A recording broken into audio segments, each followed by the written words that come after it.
warahmatullahi wabarakatuh.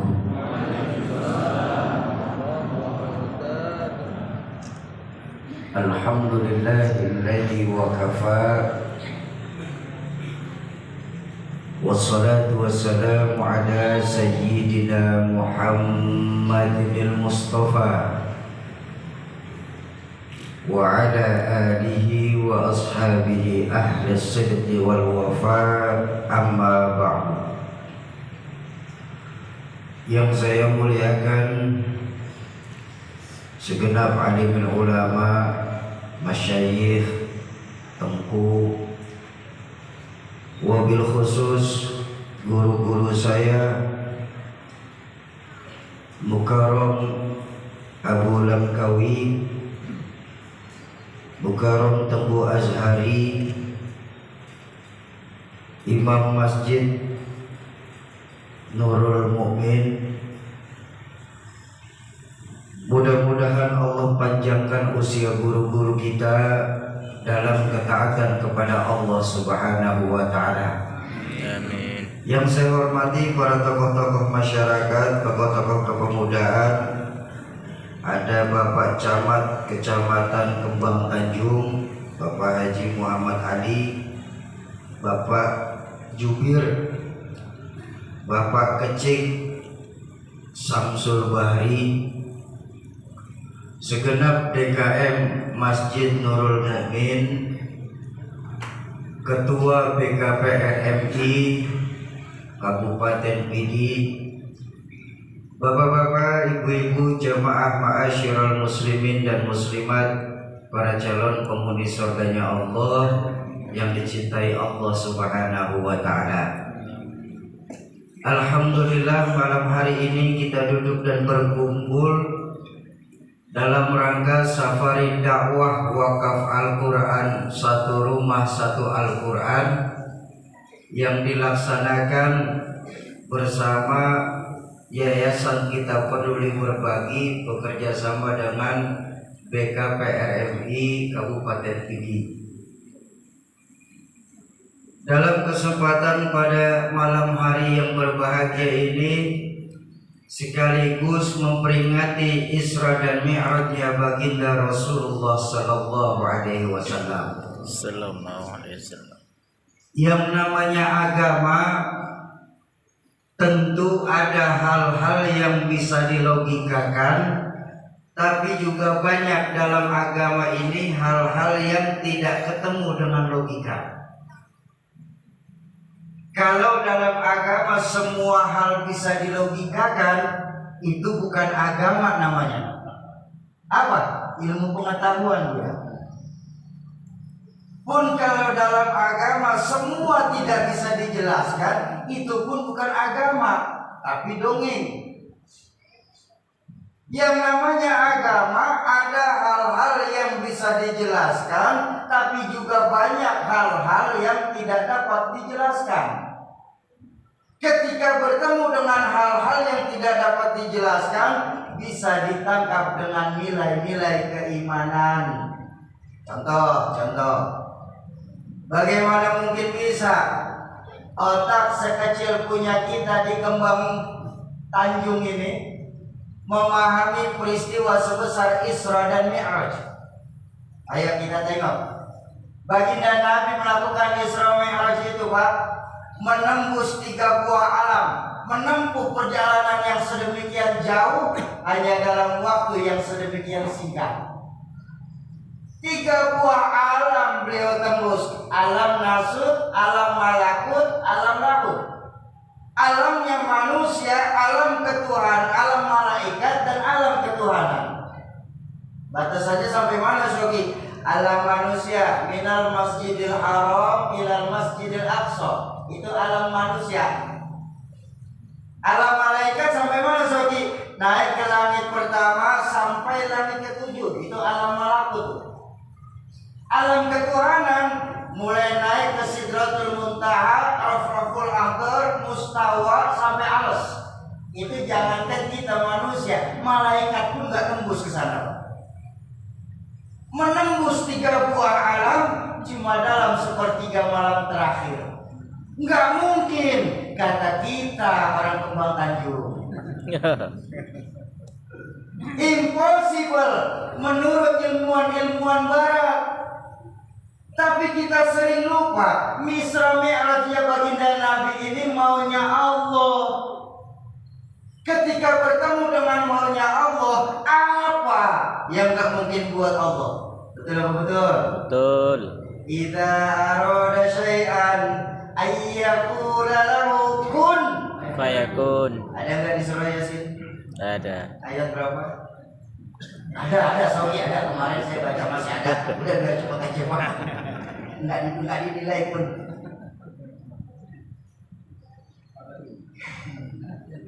Kalau hukum otak itu terbentur pada dua hal. Kalau hukum otak ada dua hal Pak terbenturnya apa? Sebab akibat. Itu hukum otak tuh.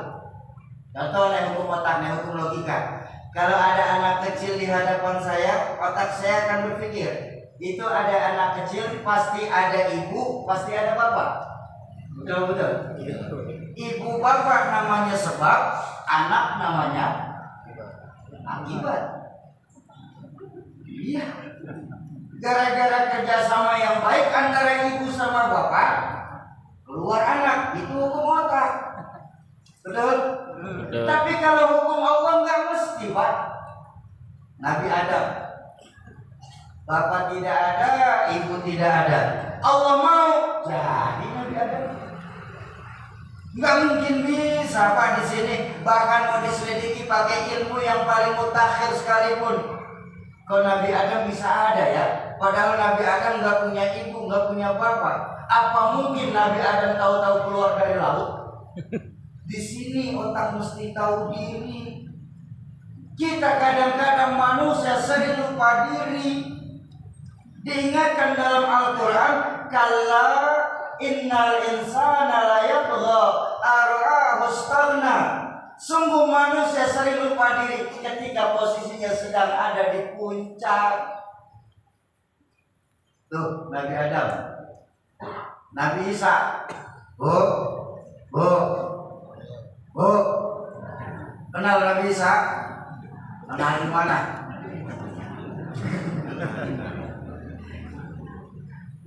Nabi Isa, ibu ada, bapak tidak ada. Allah mau jadi apa tidak? Jadi.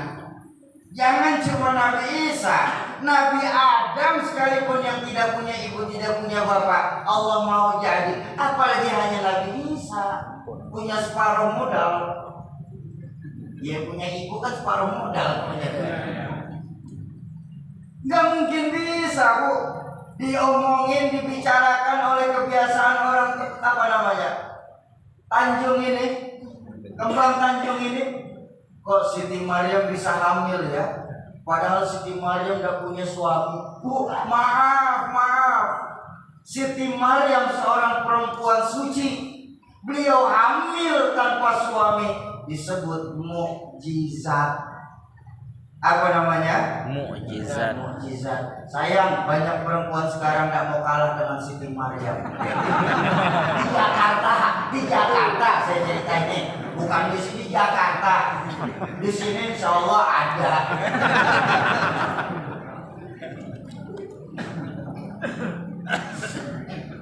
Ini loh, kita sebagai manusia sering lupa diri. Kadang-kadang otak agama ini kita hubungkan dengan yang logikanya saja.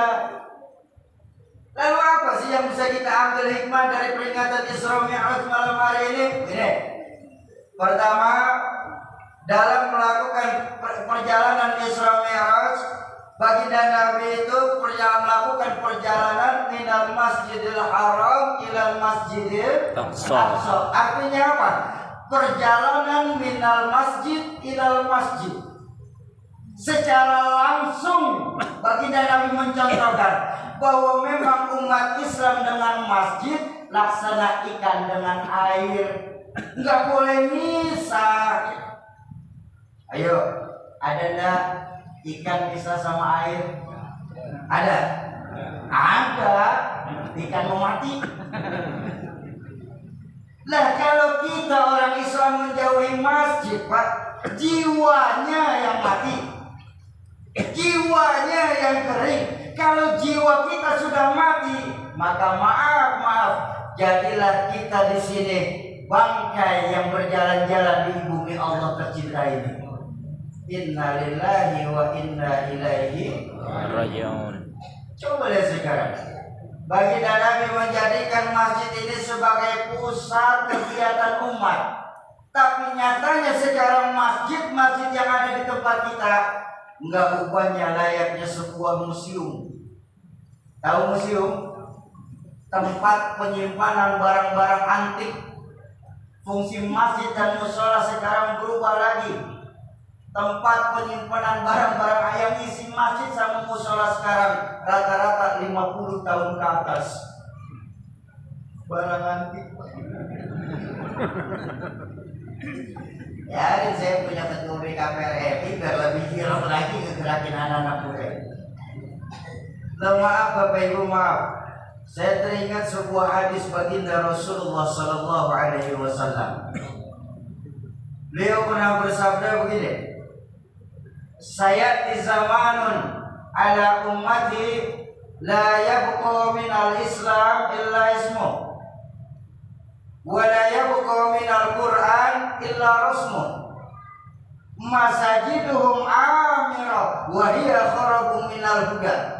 Akan datang nanti zamannya di tengah-tengah umatku ini di mana Islam hanya dikenal sebatas cerita, Quran hanya dikenal sebatas tulisan.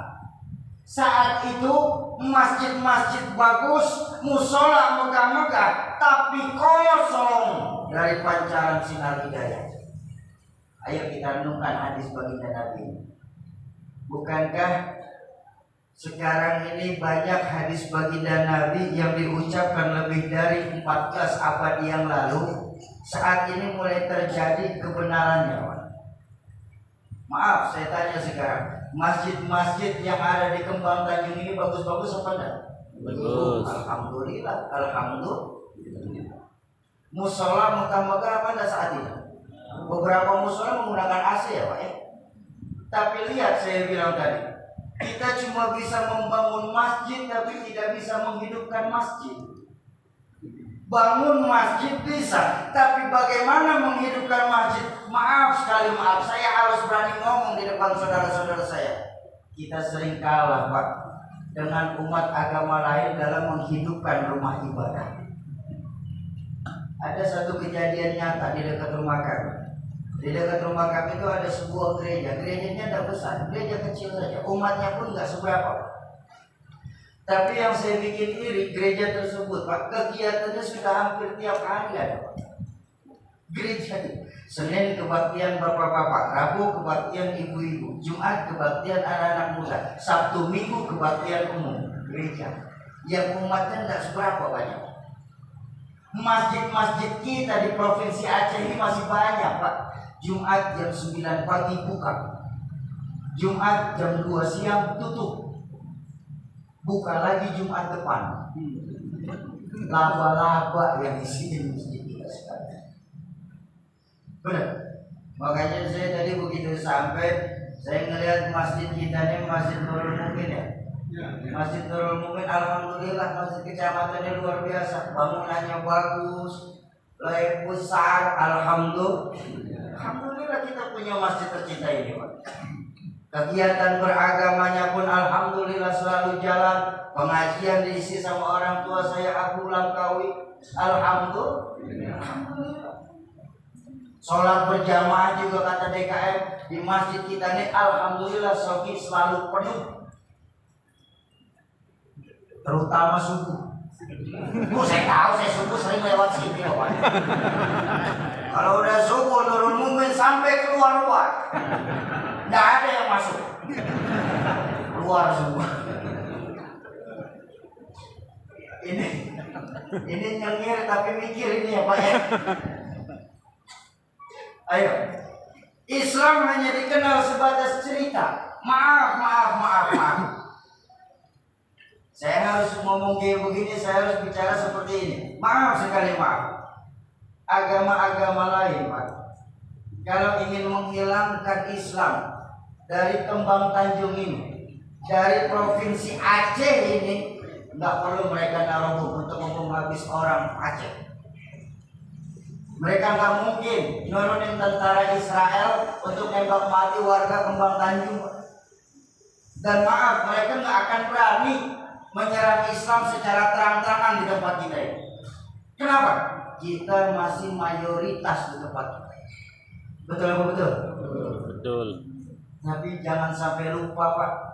Mereka itu curang. Mereka itu licik. Mereka gunakan taktik dan strategi habis-habisan untuk menghilangkan Islam dari Kembang Tanjung tercinta kita. Apa strategi yang mereka terapkan? Yang paling terlihat saya mau bicara. Dijauhkan generasi-generasi muda dari agamanya. Ini terjadi dah sekarang di sini. Terjadi dah. Terjadi. Sangat terasa, Pak, kalau Bapak ingat, sangat terasa bahwa memang bu. Kalau kita orang lagi CS ya, Pak ya. Itu reseh tuh. Nggak ada yang ngomong ngomong doang. Bu, sangat terasa, Pak, bahwa di 2021 ini kita memang sedang berpacu dalam agama. Melodi. Orang lagi ngomongin agama, melodi. Udah kenceng salah. Coba tengok, Pak, sekarang ini ada saya, anak-anak kita, Pak, generasi muda Islam di Kembang Tanjung ini sedikit demi sedikit, selangkah demi selangkah mulai dijauhkan dari agama. Bahwa memang di provinsi Aceh ini menerapkan syariat Islam, alhamdulillah. Tapi maaf, setan juga pintar, Pak. Mereka nggak mungkin berani mabuk-mabukan di depan polisi syariat. Mereka bakal ngumpet-ngumpet. Ini yang terjadi sekarang. Dijauhkannya generasi muda Islam kita dari agama. Yang paling terlihat apa, Bapak Ibu? Dua hal, adik-adik saya sudah terjajah. Dua hal, fans dan fashion. Fans, tingkat kesukaan akan tokoh-tokoh sekarang ini. Nah, bahasa mudahnya begini. Tingkat pengetahuan anak-anak kita sekarang tentang agama kan sudah mulai rendah. Terasa tak? Selain diangkatnya ulama-ulama sepuh kita, minat belajar anak-anak kita pun sekarang ini tentang agamanya juga jauh menurun. Efek sampingnya apa? Jangan heran kalau di provinsi Aceh ini berapa banyak sekarang daya-daya sama yayasan pendidikan Islam. Nasibnya itu la yamutu wa la yahya. La yamutu wa la yahya. Enggak bermutu karena kurang biaya. Kok bisa Sobi daya tutup yayasan pendidikan Islam belum tikar? Karena tanpa disadari, Bapak Ibu, kita sebagai orang tua ikut berperan atas bangkrutnya pondok pesantren dan yayasan pendidikan Islam di tempat kita. Saat ini sebagai orang tua, apalagi disebut orang tua milenial, kita sudah tidak bangga lagi anak-anak kita titipin di daya-daya tempat kita. Kita sudah tidak girang lagi anak-anak kita masukin di yayasan-yayasan pendidikan Islam. Yang bikin kita bangga dan jumawa apa, Pak? Anak-anak kita masuk di sekolahan-sekolahan bonafit, walaupun nyatanya mereka punya non-muslim. Padahal kalau kita mau berpikir sebentar saja, untuk apa, Bu, kita punya anak pinter tapi kalau calon kafir? Ya, Bu. Ibu saya tanya boleh? Tapi tolong jawab jujur. Mau? Baik, saya tanya Ibu. Ibu punya anak pilih mana? Pinter nggak benar atau benar nggak pinter?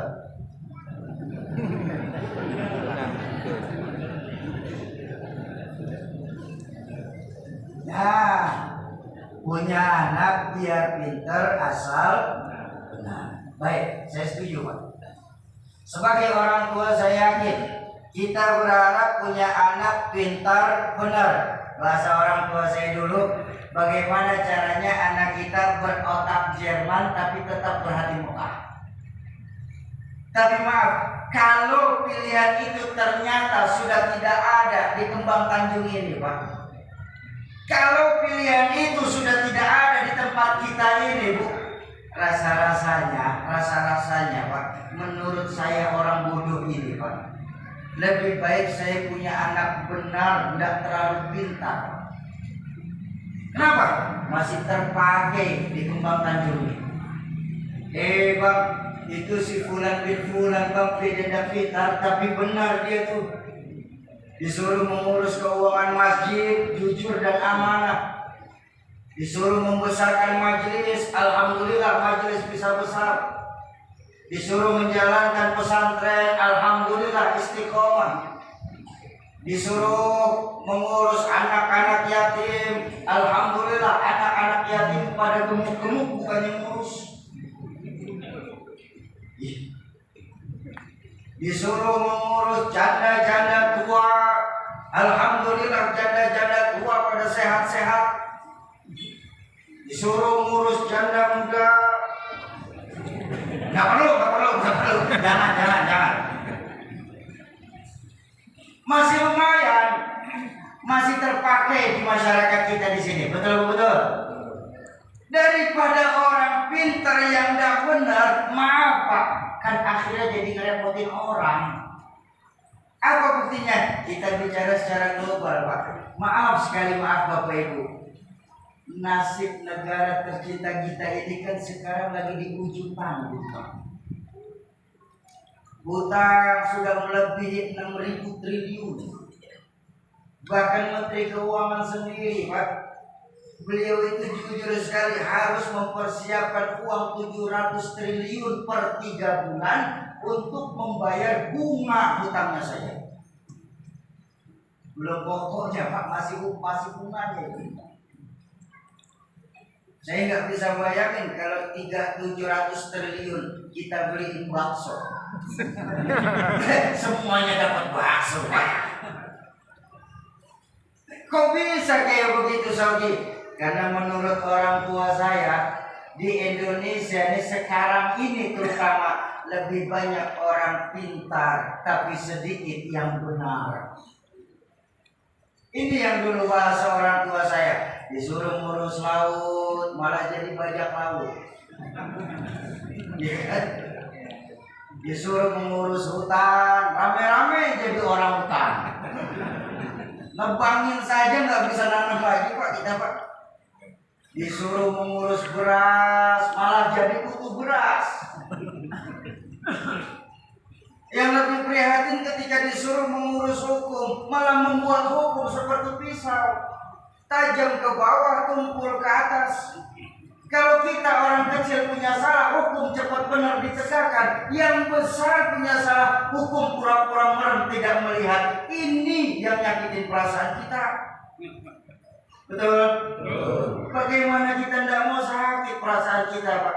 Maling sendal di masjid harus babak belur dipukulin sama warga. Koruptor masih tenang-tenang saja Pak. Kita sekarang ini sadar tidak sadar harus mengikuti protokol 3M, betul?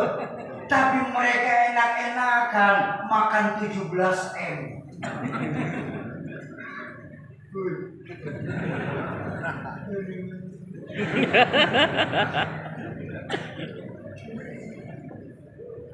Belum lama di Jakarta tuh ada kasus lucu Pak, kasus pencurian sapi yang tersangkanya nih orang pintar dan benar. Kasus pencurian sapi ditangkap, dibawa ke ruang sidang, ditanya sama Pak Hakim, Bapak mencuri sapi ya? Enggak Pak, katanya orang pintar dan benar.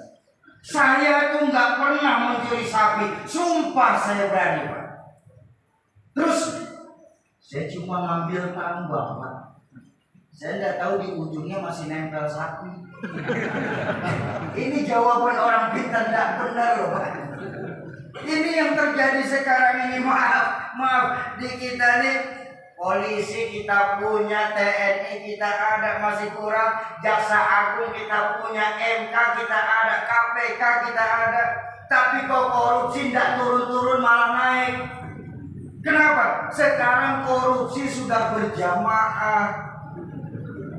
Wa ala alihi wa sahbihi ajma'in.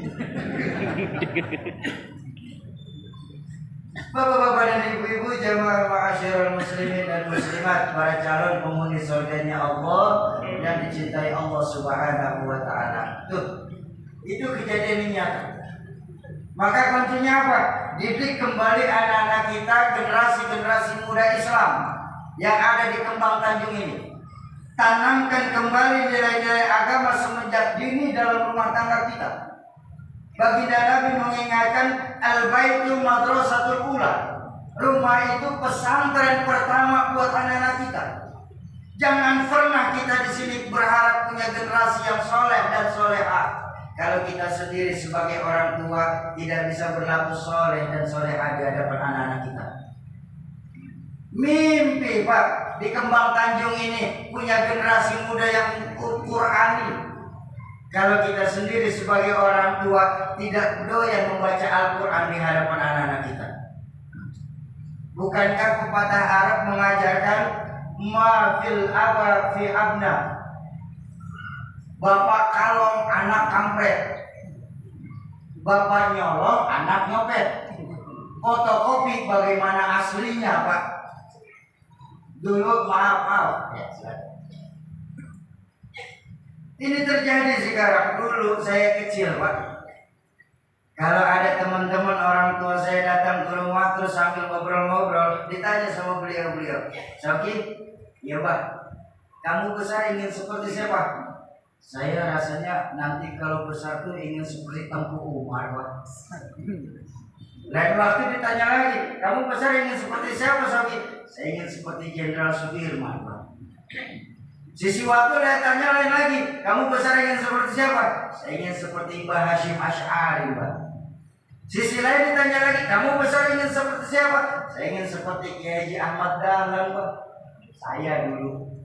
Sekarang anak-anak kita kalau ditanya, kamu besar mau jadi apa? Mau jadi seperti Atta Halilintar. Kamu besar ingin jadi siapa? Saya ingin jadi generasi TikToker. Ini kan prihatin Pak. Mohon maaf Bapak Ibu, mohon maaf sekali. Bapak Ibu harus periksa di handphone Bapak Ibu, ada nggak aplikasi tersebut? Kenapa? Di aplikasi tersebut tanpa kita sadarin Bapak Ibu, satu sifat dasar muslim sudah diangkat lewat aplikasi tersebut. Apa? Hilangnya rasa malu generasi muda muslim dan muslimah kita. Bagaimana kita tonton itu, mereka menggunakan baju kurung, kerudung panjang, tapi mereka berjoget-joget di aplikasi tersebut yang ditonton jutaan mata lewat media sosial. Itu dosa jariah buat muslimah. Fans, jadi anak-anak kita kembalikan lagi nilai-nilai agama semenjak dini dalam rumah tangga kita. Yang kedua, fashion. Gaya berpakaian adik-adik saya nih. Coba tengok sekarang. Yang laki-laki tidak bangga lagi pakai sarung, tidak bangga lagi pakai baju koko, tidak bangga lagi menggunakan kopi apa. Yang mereka bangga apa? Menggunakan dengan dalih modernisasi. Celana kedodoran boleh dipakai, celana kebesaran boleh dipakai. Kalau celana di mana, pinggang di mana, namanya kan kebesaran itu celana. Itu yang laki-laki. Yang perempuan lebih prihatin.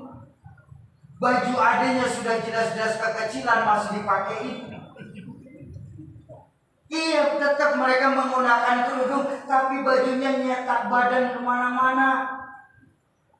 Ini loh yang dalam hadis baginda Nabi mewanti-wanti, memperingatkan keras Apa sabda baginda Nabi tentang peringatan ini? Nisaun kasiyatun ariyat ma'ilat mumilat. Seorang perempuan yang apabila mereka berpakaian tapi telanjang, tidak nutup auratnya, tidak menjaga kehormatan sebagai muslimah, menata rambutnya sedemikian rupa sama menyerupai punuk unta, wa ru'usahunna kal bukhtil ma'ilat, menata rambutnya sedemikian rupa sama menyerupai punuk unta. Model perempuan kayak begitu nanti di yaumil akhir, jangankan mereka melihat surga, baunya nggak akan mereka cium. Padahal wangi surga Bapak Ibu 500 tahun perjalanan sudah bisa tercium aromanya surga. Saya ngaji sama guru-guru saya, diajarkan ketika nanti kita hendak meniti sirat. Sirat itu yang satu, saking tipisnya sirat itu satu rambut masih bisa dibelah 7 lagi. Saking tipisnya. Itu nanti menurut sejarah dalam kitab itu tertulis, kita meniti sirat itu waktu yang kita tempuh 1500 tahun perjalanan. 500 tahun terakhir kita sudah bisa mencium wanginya surga. Maaf Bu, maaf. Kira-kira surganya dulu apa wanginya dulu? Wanginya dulu. Bu, maaf. Kalau suami ibu buang angin, yang ketahuan suaminya apa anginnya dulu? Ketahuan ya. Nih makanya buat perempuan yang Masya Allah. Bu.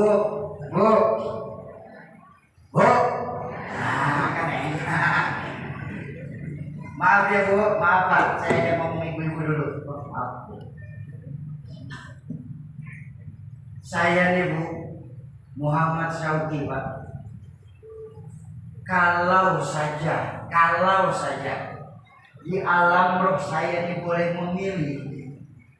Hei fulan, David Yarok, kau lahir ke dunia mau jadi laki-laki atau jadi perempuan?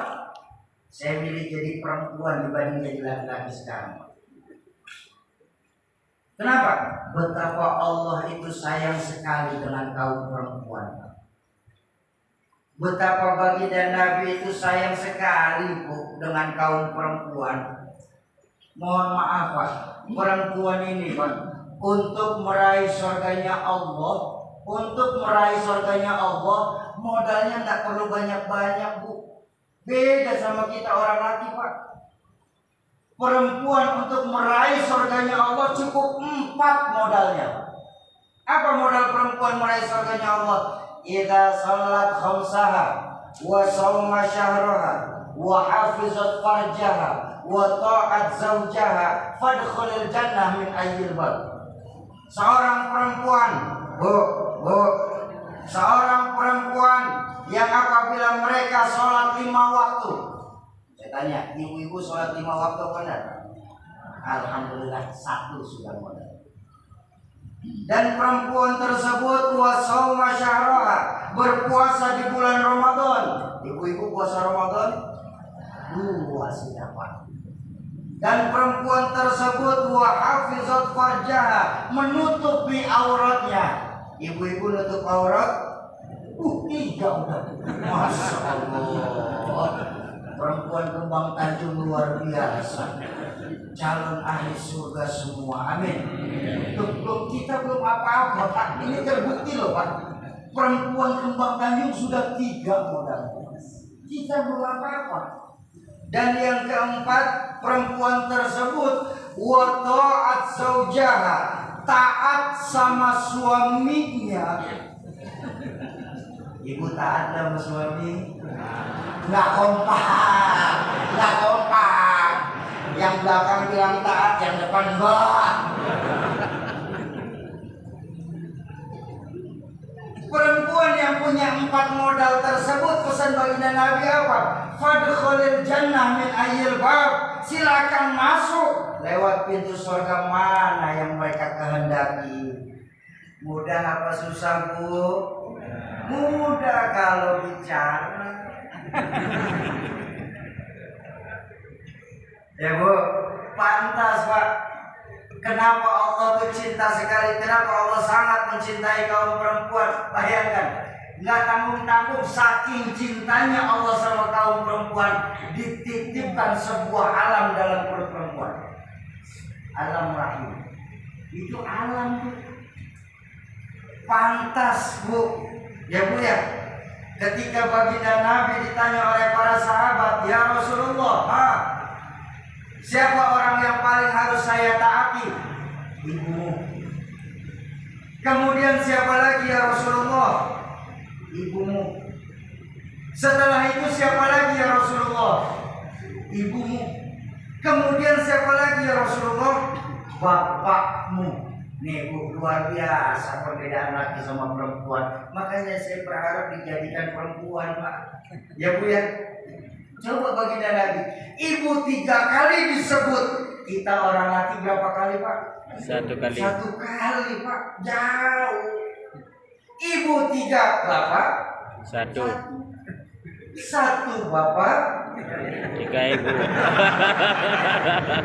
Salah, hitungnya salah. Cari untung aja nih orang laki.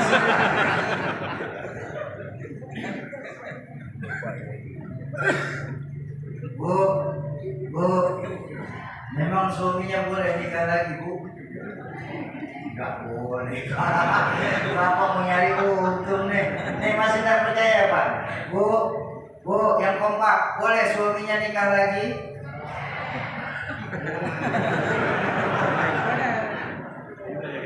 Pede bener Bapak lah. Bu, ibu yang bilang suaminya tidak boleh nikah lagi, itu adalah ibu-ibu yang tidak memikirkan nasib sesamanya. Benar saya ngomongin dulu. Menurut data statistik kependudukan di Provinsi Aceh, nggak usah Aceh, di daerah Kembang Tanjung ini, jumlah perempuan Bu jauh lebih banyak daripada laki-laki. Nggak usah angka yang real, angka mudah saja kita hitung. Ada perempuan 3.000, ada laki-laki 1.000. Ini angka mudah Pak. 1 nikah lawan 1. Kan kelebihan perempuan 2.000. Terus yang 2.000 mau disuruh kawin sama tuyul. Jadi daripada mubazir, abang sih nikah. Salah hitungnya. Tuh, ya, didik anak-anak kita. Karena anak-anak kita nanti adalah apa? Penerus sejarah, pelanjut cerita bahwa Allah tidak akan menghapus Islam dari dunia. Memang tidak akan menghapus Islam dari dunia, tentu. Tapi maaf Bapak Ibu, tidak ada satupun janji Allah, tidak ada satupun jaminan dari baginda Rasulullah SAW. Islam masih bakal ada di Kembang Tanjung ini kalau generasi-generasi mudanya sudah mulai dijauhkan dari agama. Bapak-bapak dan ibu-ibu jamaah ma'asyiral muslimin dan muslimat, para calon penghuni surganya Allah yang dicintai Allah Subhanahu wa taala.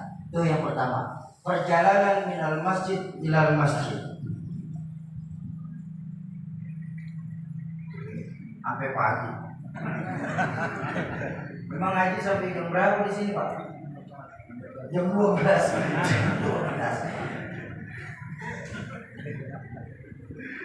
Itu yang pertama, minal masjid ilal masjid, artinya perjalanan vertikal. Hablum minan nas. Selesai? Belum. Dari Masjidil Aqsa naik ke langit pertama sampai ke Arsy. Itu perjalanan horizontal. Perjalanan vertikal, perjalanan horizontal, perjalanan vertikal. Seolah-olah Isra Mi'raj ini mengajarkan kepada kita, hei manusia, lihat, ada hidup sesudah mati, ada akhirat sesudah dunia.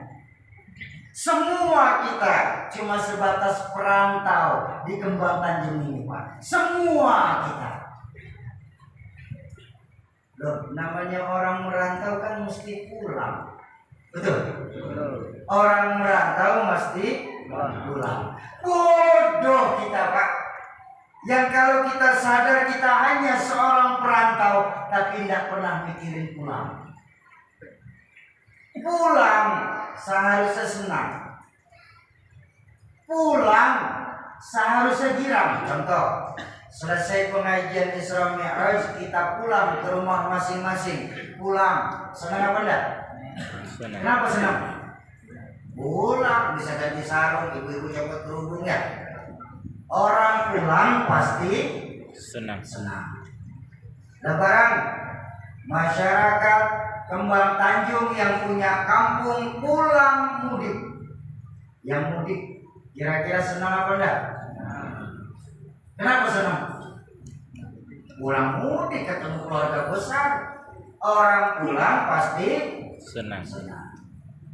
Terakhir, selesai hidup di dunia kita pulang kepada Allah. Pulang. Senang apa enggak?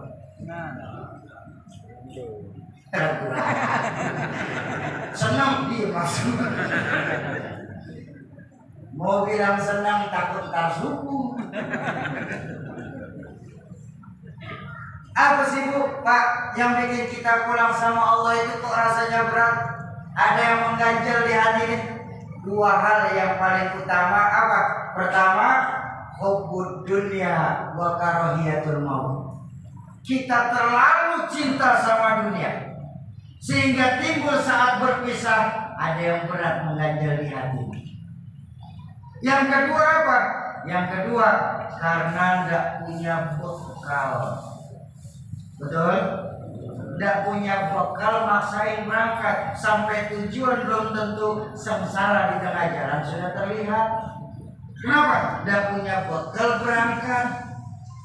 Maaf Bapak Ibu, saya cuma punya duit 100.000 rupiah. Berangkat dari Jakarta mau ke Kembang Tanjung. Kira-kira sampai apa enggak? Kalau saya mau berangkat, pasti saya jadi gembel. Kenapa? Enggak punya bekal berangkat. Betul. Sama Pak. Kayak model kita punya kawan sudah tahu tidak pernah sholat, mati berani sekali.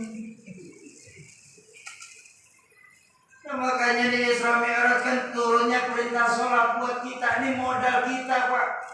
Perbaiki lagi sholat kita. Kita hidup hanya sementara. Kehidupan itu perjalanan. Sebuah perjalanan panjang, perpindahan dari satu tempat ke tempat yang lain. Nih saya mau ajak sedikit jalan-jalan ya. Pertama-tama Pak, kita tidak tinggal di sini. Jatuh ya. Maaf. Pertama-tama kita tidak tinggal di sini Pak. Enggak. Di mana kita tinggal? Alam ruh. Jauh sebelum jasad yang lagi kita pakai sekarang diciptakan Pak. Ruh terlebih dahulu diciptakan. Berapa lama tinggal di alam ruh? Wallahu a'lam bishawab. Hanya Allah saja yang tahu berapa lama kita tinggal di sana. Dari alam ruh selesai, belum pindah kita untuk pertama kali hijrah kalau kata orang sekarang bilang. Kemana pindah dari alam ruh?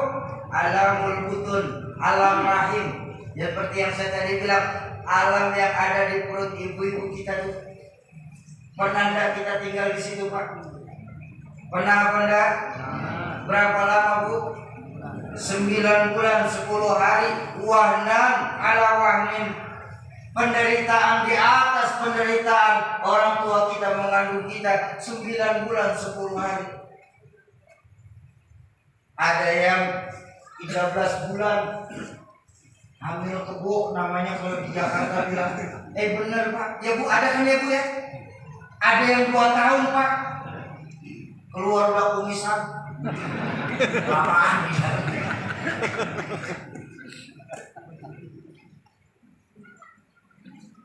Alam rahim 9 bulan 10 hari. Selesai? Belum. Dari alam rahim merantau lagi kita pindah. Kemana kita pindah? Kembang Tanjung. Disinilah kita sekarang, betul? Berapa lama kita tinggal di dunia? Sampai malaikat maut menjemput kita. Kapan, Sauki? Wallahu a'lam, tergantung jatahnya, Pak. Ada jatahnya tinggal di dunia ini. Ada yang jatah di dunia ini 2000 tahun. Siapa? Nabi Adam. Usia umat Nabi Adam itu 2000 tahun. Anaknya Nabi Adam itu Nabiullah Ismail itu 1800 tahun.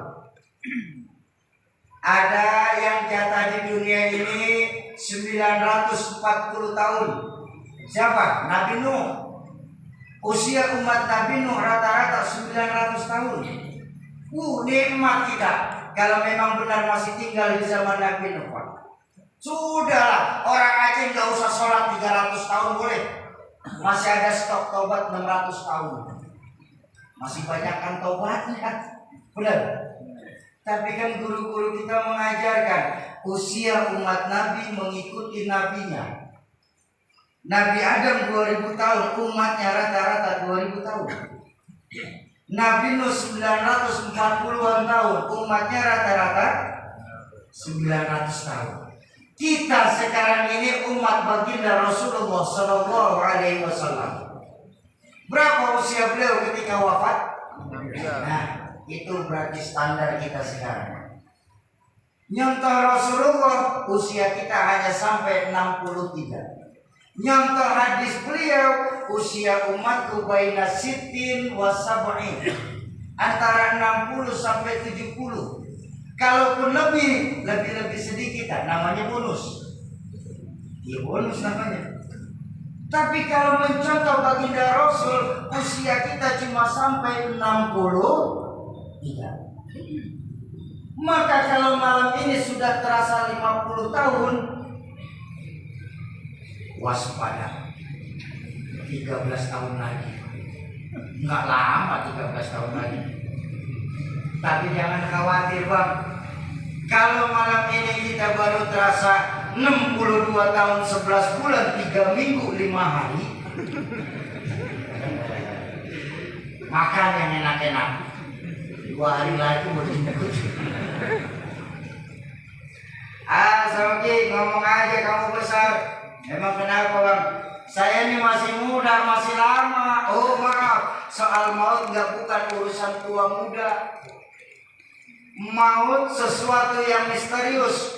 Maut itu aneh, Pak. Beruntung, Pak, kita di dunia ini dalam menghadapi kematian nggak pakai abjad. Kalau pakai abjad mudah kita nunggunya, Pak. Tahun ini yang mati A, tahun berikutnya B, tahun depannya C, tahun depannya E. Saya S. Abah saya Z, berangkat duluan. Mati atau meninggal? Mati atau meninggal? Meninggal. Ayo yang baca meninggal kita sama-sama baca lagi. Inna sholati wa nuki wa ma mati atau meninggal? Kita jangan protes lagi ya.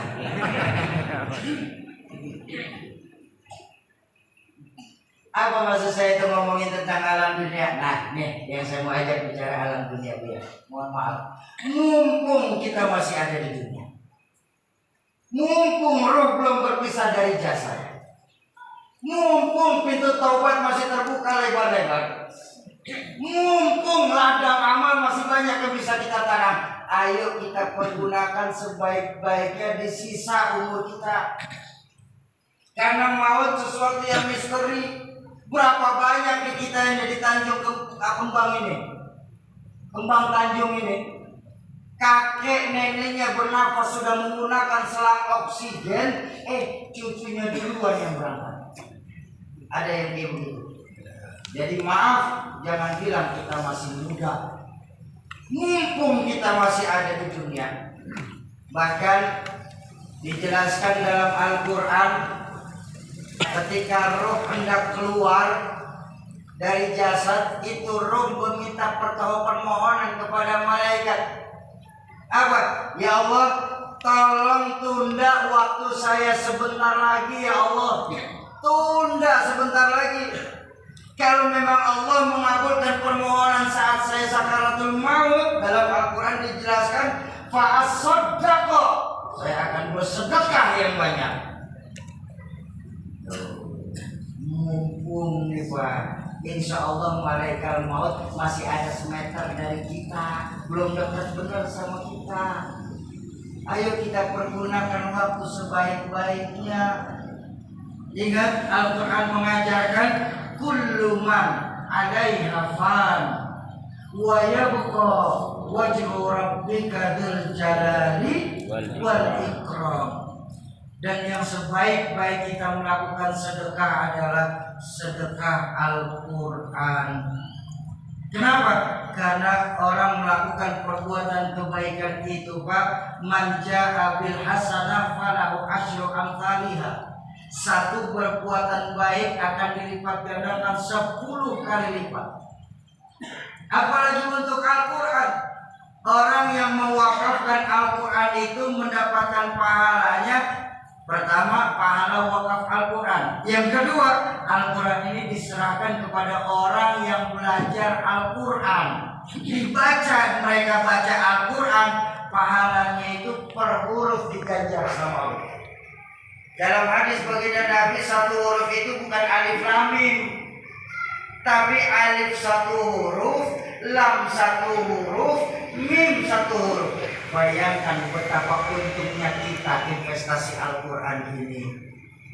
Jadi saya mau mengajak Bapak Ibu, ayo sama-sama kita wakaf Al-Quran malam hari ini. Nanti untuk selanjutnya akan dijelaskan oleh saya punya kawan Ustadz Asrul. Silakan. Saya beristirahat sebentar. Muslimin dan muslimat, para calon penghuni surga Allah yang dicintai Allah Subhanahu wa taala. Alhamdulillah, terima kasih yang sebesar-besarnya untuk para muwakif Al-Quran malam hari ini. Tapi juga saya tidak akan cukup untuk mengajak kebaikan sampai kepada pemwakaf. Tadi dibilang Bapak Ibu yang masih ingin ikutan wakaf tapi kebetulan uangnya kurang dari 100.000, ini sebentar lagi teman-teman kita bakal muterin kantong-kantong. Jadi sambil teman-teman muterin kantong, Bu, mau sedekah? Bawa duit? Mau sedekah? Berapa? 2.000. Iya, 2.000. Yang malam hari ini sedekah 2.000, kita doain mudah-mudahan masuk surga. Amin. Amin ya rabbal alamin. Surga 2.000. Pelecehan nama surga. Iya benar, sedekah yang penting ikhlas ya Bu ya. Soal besarnya mah nomor 1 Pak. Benar saya ngomong ini. Sedekah daripada kecil nggak ikhlas, lebih baik besar tapi ikhlas Pak. Ayo, yang bawa duit siapin duitnya, yang nggak bawa duit pinjam dulu sama sebelahnya. Kalau duit nggak bawa mau pinjam malu, handphone kita terima handphone Pak. Ayo teman-teman silakan, Ustaz Ilham minta tolong bantuin sholawatan. Allahumma sholli wa sallim wa barik alaihi. Baik Bapak Ibu yang dimuliakan Allah Subhanahu wa taala, mari kita lantunkan sholawat sambil kita bersedekah. Semoga dengan sedekah serta lantunan sholawat ini menjadi wasilah Allah berkahkan rezeki kita. Allah berikan kepada kita kemudahan dan senantiasa nanti di yaumil qiyamah Rasulullah sallallahu alaihi wasallam melimpahkan syafaatul uzmanya kepada kita semua. Salatu Tamahun Nabi sababi kullu Satul khas berwali Kiai Zainuddin MZ dan Umi Haji Siti Khalilah. Mudah-mudahan wasilah Fatihah Allah lapangkan kubur beliau-beliau. Allah jadikan kubur beliau-beliau sebagai taman dari taman surga. Yang kedua untuk kita semua, orang tua kita, guru-guru kita, keluarga, sahabat dan kerabat kita yang pada malam hari ini sedang kurang sehat. Mudah-mudahan wasilah Fatihah dan keberkahan sedekah yang Bapak Ibu keluarkan, Allah angkat segala penyakitnya, Allah sembuhkan tanpa kurang satu apapun. Yang ketiga untuk kita semua yang hadir di majelis ilmu malam hari ini, Majlis ilmu ay majlis istajabu fihi doa, majlis tempat diangkatnya doa. Mudah-mudahan wasilah Fatihah, keberkahan dari Al-Quran, keberkahan dari sedekah yang kita keluarkan, keberkahan duduk di majlis ilmu, serta keberkahan yang membawa berkah baginda Rasulullah Sallallahu Alaihi Wasallam. Yang sedang ada hajat, Allah percepat qabul hajatnya, Allah gampangkan segala urusannya. Amin. Allah luaskan rezekinya. Amin. Allah jadikan anak keturunan kita sebagai anak keturunan yang saleh dan salihah. Serta Allah jadikan rumah tangga kita sebagai rumah tangga yang sakinah mawaddah warahmah. Ala hadhihi niyyah wa ala likulli niyatin salihah. Wa ila hadratin Nabi Mustafa. Al-Fatihah.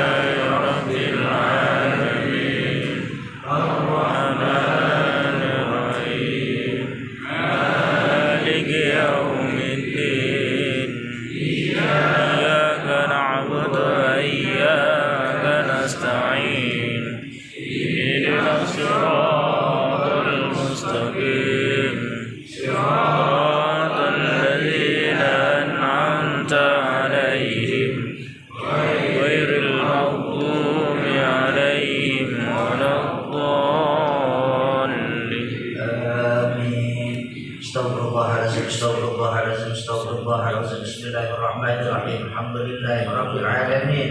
Hamdan na'imin, hamdan syakirin, hamdan yuwafi ni'amahu wa yukafi'u mazidah.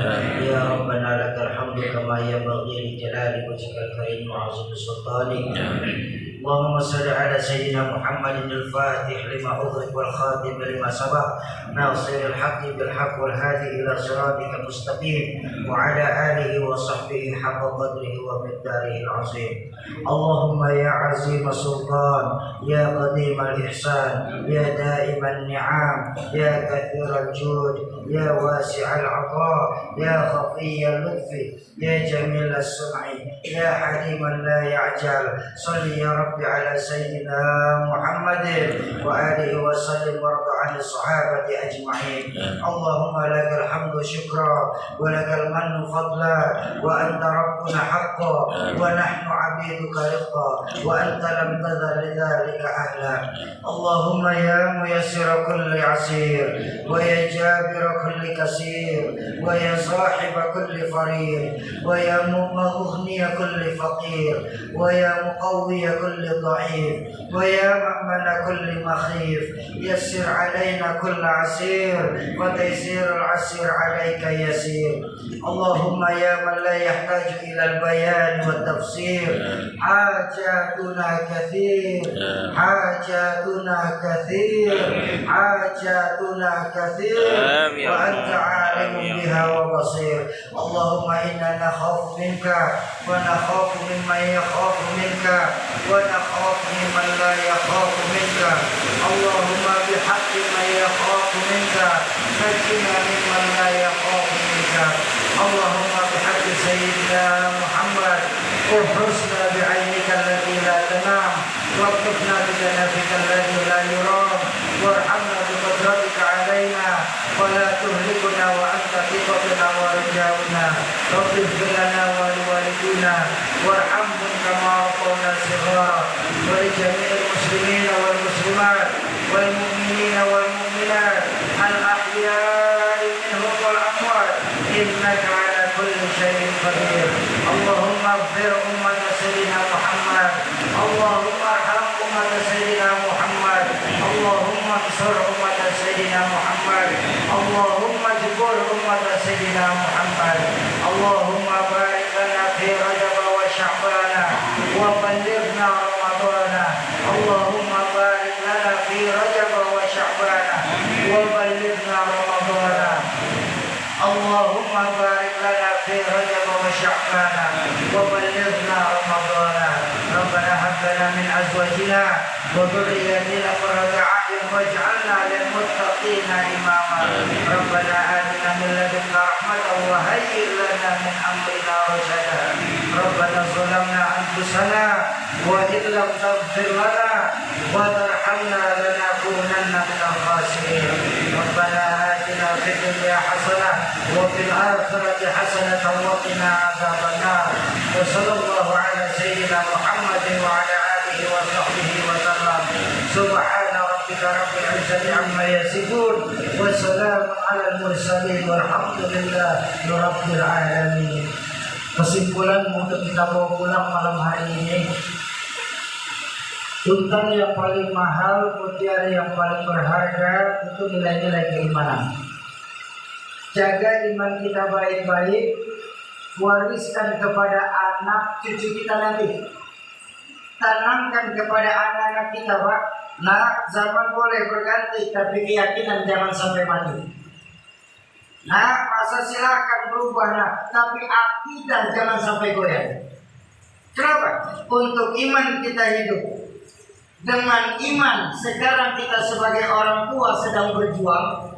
Dan dalam iman nanti kita berharap bisa kembali ke hadirat Allah Subhanahu wa ta'ala. Kalau ada kalimat-kalimat saya yang salah, itu mutlak datangnya dari mulut saya yang bodoh ini. Sungguh saya yang duduk di hadapan Bapak Ibu tidaklah lebih alim daripada Bapak Ibu yang duduk di hadapan saya. Mohon dibukakan pintu ridha dan pintu maaf yang sebesar-besarnya. Terima kasih kepada segenap DKM Masjid Nurul Mukmin atas ketersediaannya untuk kami mengisi jadwal di tempat ini. Terima kasih juga buat Ketua PKPRI, teman-teman jamaah. Terima kasih, mohon maaf. Usikum wa nafsi bitaqwallah. Assalamualaikum warahmatullahi wabarakatuh. Warahmatullahi wabarakatuh.